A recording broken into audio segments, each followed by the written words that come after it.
see his defensive contribution. That happens, and we've seen it. A couple of nice clips, which is always good to kind of help the fan base get adjusted. But also, we're Arsenal fans. I don't know about that, man. He's just really, really. I think it's important to have those, but he is incredible defensively. I think we'll begin to see his forward potential in the next couple of weeks because the positioning's begun to, I feel a little bit more well related to those around him. I felt like he's not standing in anyone's zones. He's kind of finding his own space. And then I think now the next step is that kind of forward potential where we might see him making those third man runs, supporting third man runs, as he mentioned in the video, and all sorts. So yeah, I think he's getting there. And realistically, he's unbelievable, mate. He's so good at football. Bro. That's the bottom line.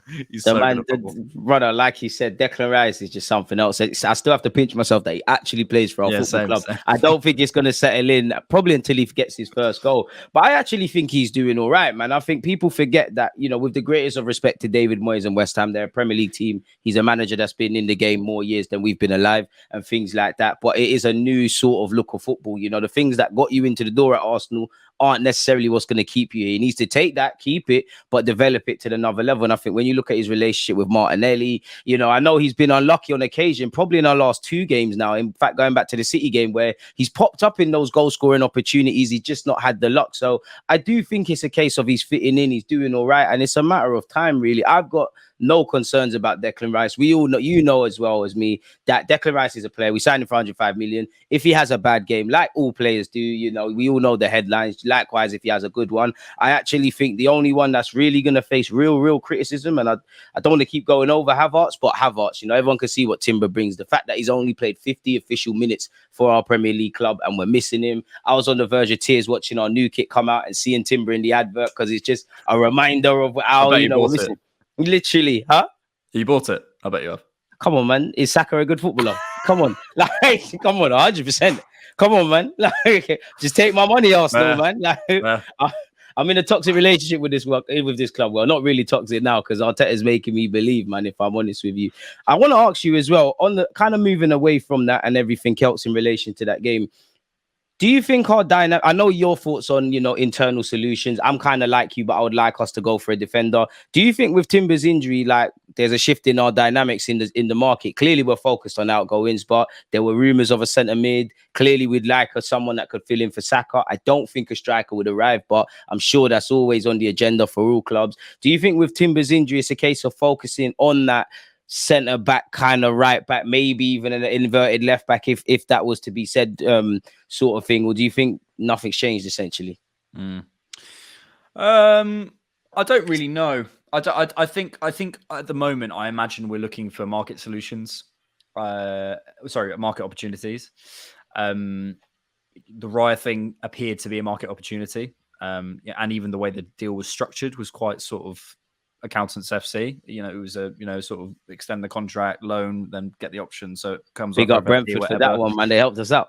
Yeah, exactly. And that sounds as though we're reaching the limit of our FFP, right? That's I can't imagine doing that deal, giving a guy basically what's the word? I think it said basically the contract he's going to sign will be something like a 5-year contract, or somewhere I saw that he was with an option as well. He's with an option. So that's a long-term purchase. I think till 2028, if I'm not mistaken, Yeah, so that's a long-term purchase. That's not something you just do on a whim. So clearly this is something they went, right, okay, well, we want this guy. This isn't, we're going to activate that thing. We want to buy him. Therefore, we want to put in that money, but we can't at the minute. So that sounds to me as though the FFP regulations are coming. You're right, because you even look at what the Brentford people, Thomas Frank and the director said. They said they'll be amazed, despite the fact Rice signed a new deal, that he's returned. That if he does return, so you're bang on the money with that. He said his goodbyes. It's a purchase, but it sounds as though the FFP thing is a problem. So we're then focused on opportunities. Can we do another deal like that? And can we get people out the door? And so I think the Timber thing, Arteta himself has said we didn't plan for this. They're probably looking looking at their sort of second and third choice other than Timber this summer and going, who do we still like? Fresneda, you go back in for, you had all those links early in the summer, Sacha Bowie, all these guys. So, Cancelo, Timothy Cassage, Kyle Walker-Peters, all them guys. Yeah, there's always names. I just can't see us doing that because I think we have enough depth, and I think at some point you have to kind of trust your internal solutions. I don't think you can, because then what would that be? That would be Tomiyasu White, Saliba on the right side of our defense. Tomiyasu, White, Saliba, Timber. I'm probably forgetting someone in Arteta's time so far.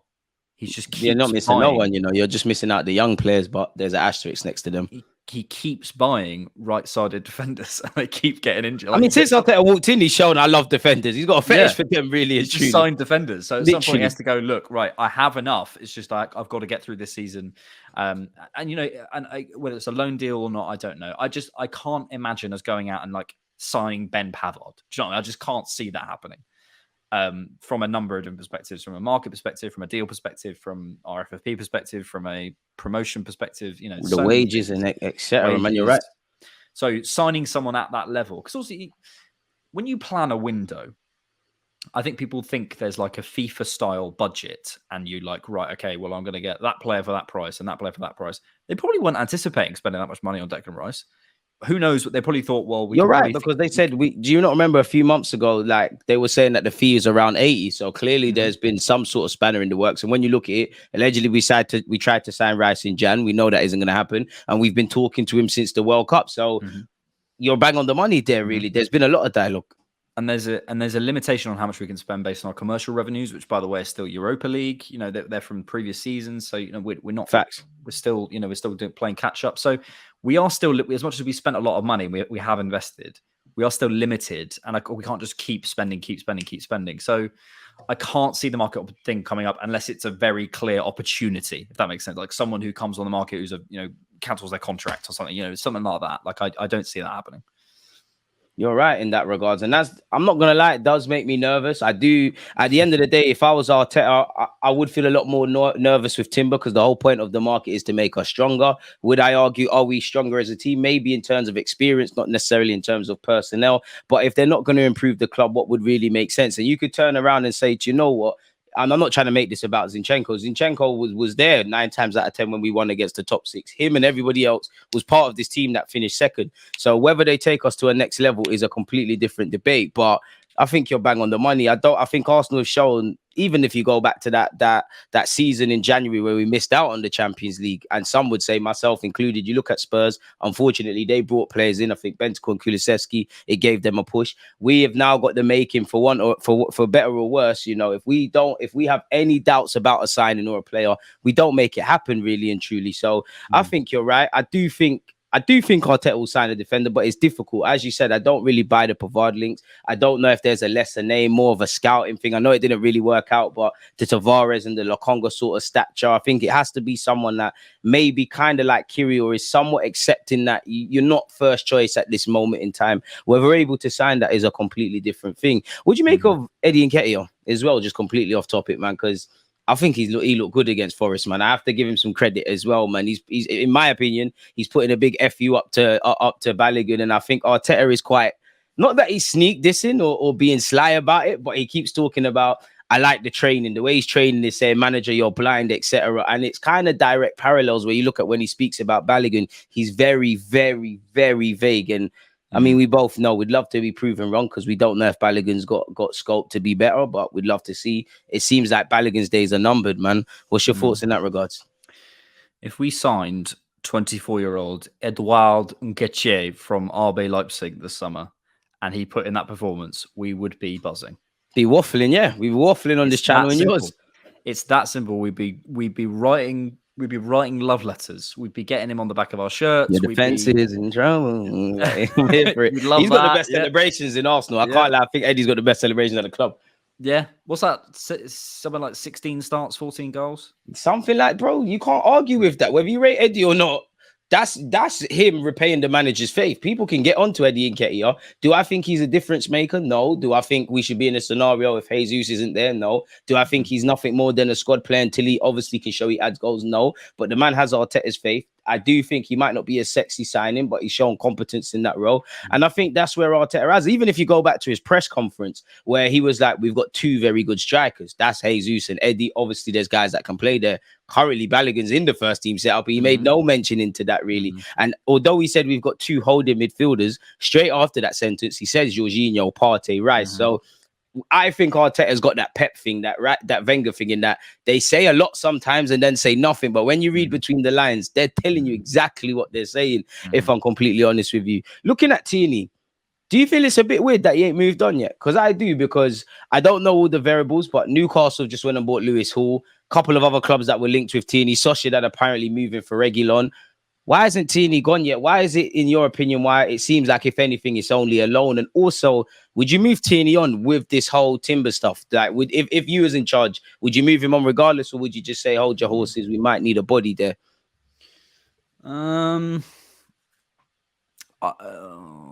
Difficult, man. It's really hard. I don't know because, you know, right now it looks like we need to keep him, but also, is that fair on him? But also, is he the right style? But also, do we not want a different type of option? It's like, you know, that whole thing about the number 9, isn't it? It's like, yeah, okay, it's nice what we have, but it'd be nice to have a different type of number 9. Is Havertz that? I don't know. So, yeah, honestly, mate, I really don't know on Tierney. I suppose the thing that will topple the domino is if a big club comes in for him with a big offer. And I think we probably say to him, look, then you can go.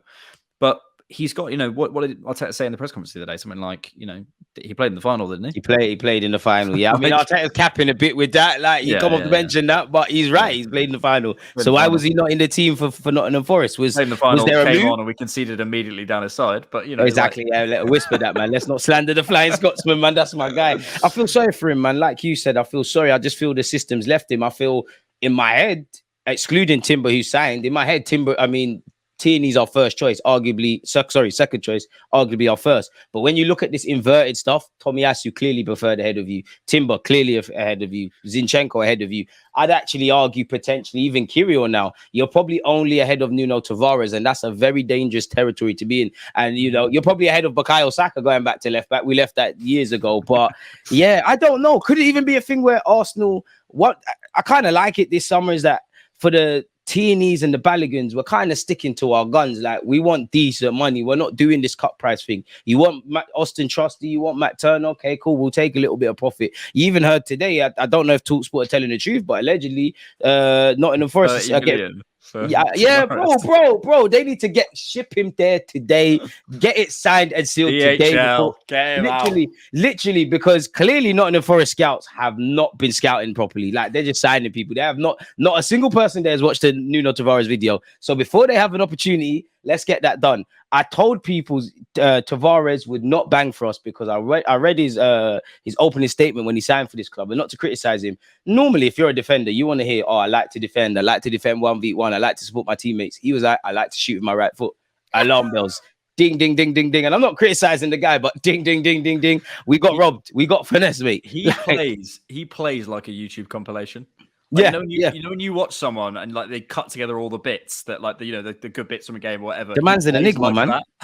He's an enigma. He's a free spirit, you know. He's do you know what? Even some Arsenal fans like, let's keep him and playing left wing. I'm sorry, that can't happen. I hear the logic. He probably would be better freed of his defensive responsibilities, but that means he's now fighting the Smith Rowe, a Trossard, a Martinelli.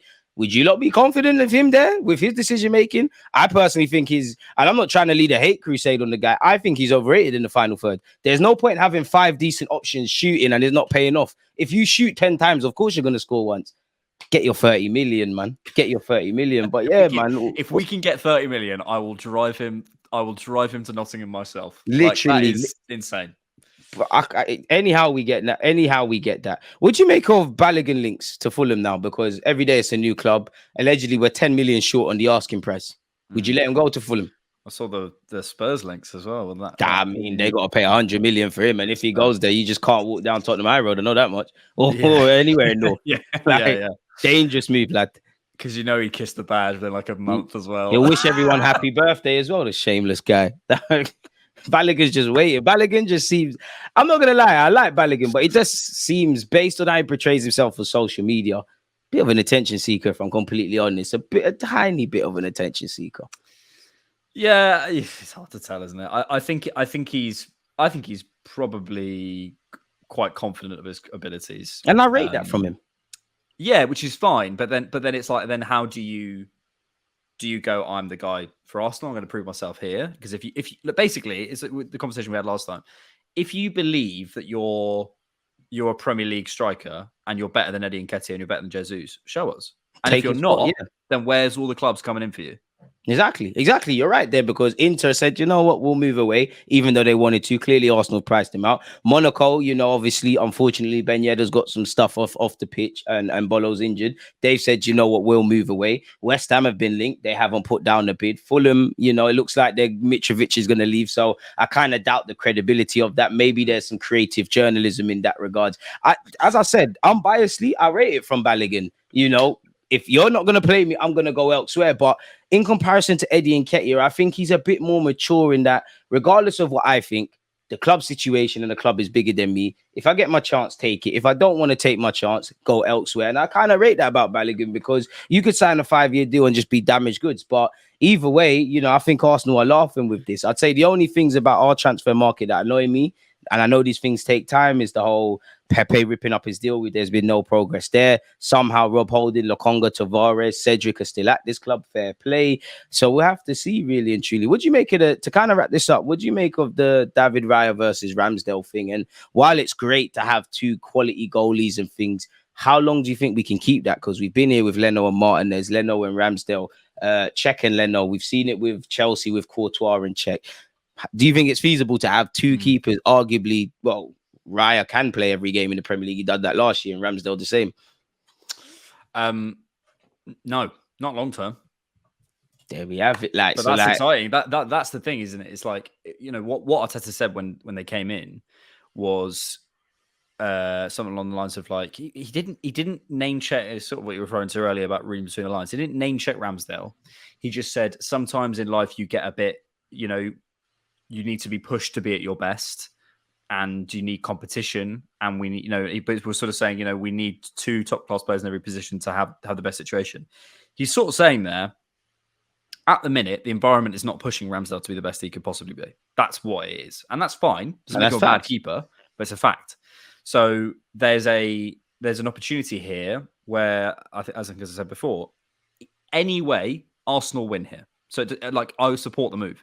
Arsenal win either by getting a much improved Ramsdale, and we can move David Raya on in a year or 2 years, still at a decent age for a goalkeeper. Oh, man's 27. He's a baby for a keeper, man. Still age, going to his prime, go to Madrid or whatever, and I think Real Madrid would be a lot more confident with a David Raya with 20 Champions League experience, 20 Champions League appearances over a couple of years, than David Raya from Brentford, who he's good, but right now, look at his career path so far. It's a lot of pressure at those kind of clubs.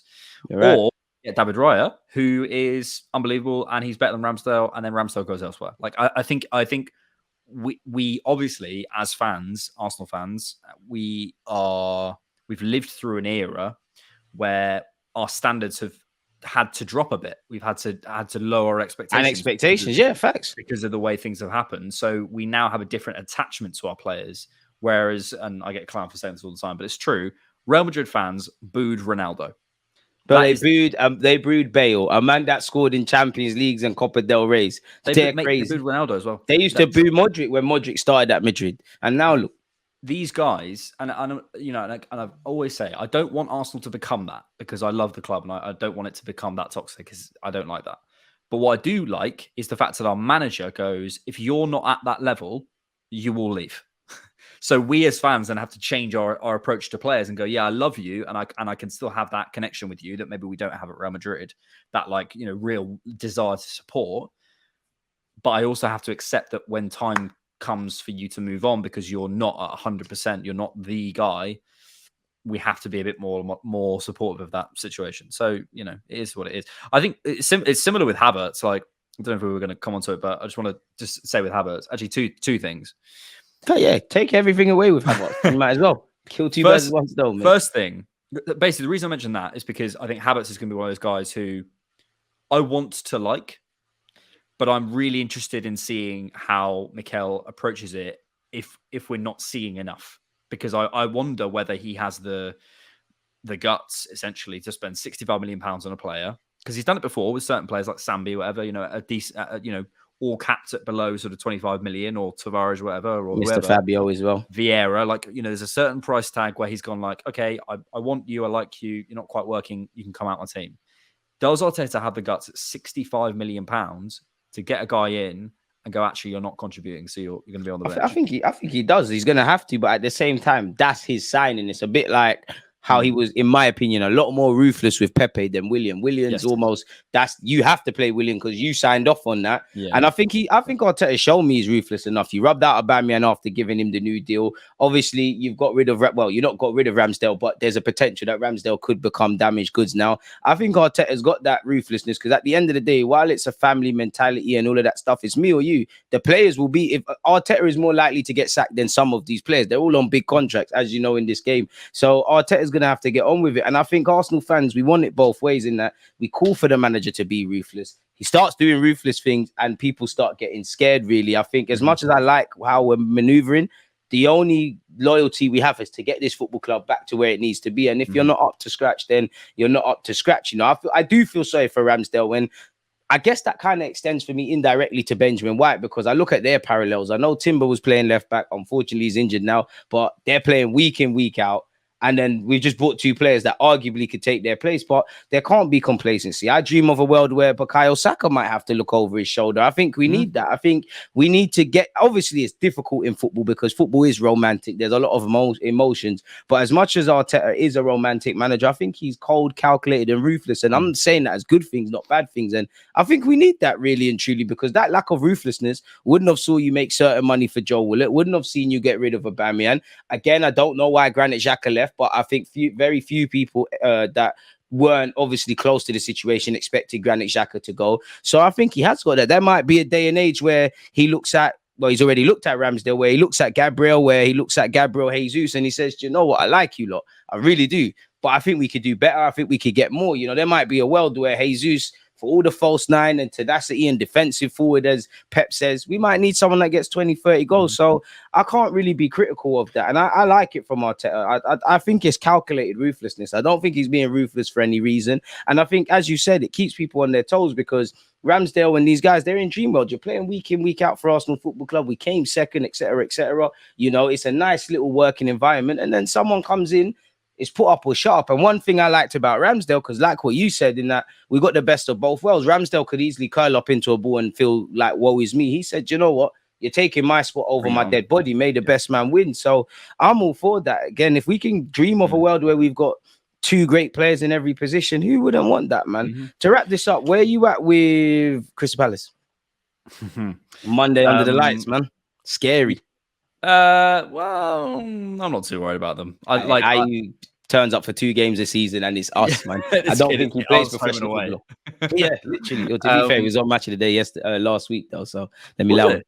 Yeah, man, I think he scored or assisted. He done something half decent. I thought you meant being a pundit on Match of the Day. No.